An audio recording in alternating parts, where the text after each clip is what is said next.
নমস্কার বন্ধুরা, মিতা রান্নাঘরে আরও একটি রেসিপি নিয়ে চলে এসেছি। কাতলা মাছের রেসিপি। তার জন্য লম্বা সাইজে আলু কেটে নিয়েছি। আদা, রসুন, পেঁয়াজ, টমেটো, কাঁচা লঙ্কা এটা পেস্ট করে নেব। তার সাথে গোটা জিরে, গোটা ধনে এটাও পেস্ট করে নেব। মশলাটা পেস্ট করে নেওয়ার পরে দিয়ে দেবো পেঁয়াজটা আদা পেস্ট করব। কড়াইটা চাপিয়ে গ্যাসটা অন করে দেবো। কড়াই গরম হয়ে গেছে, কড়াইতে দিয়ে দেবো সর্ষের তেল।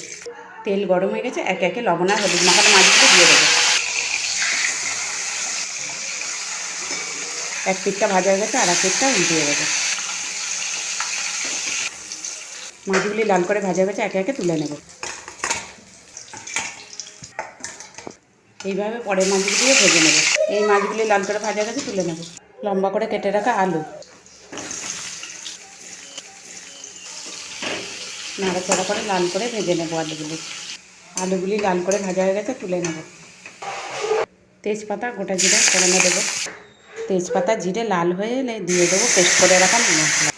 লবণ, হলুদ গুঁড়ো, লঙ্কা গুঁড়ো,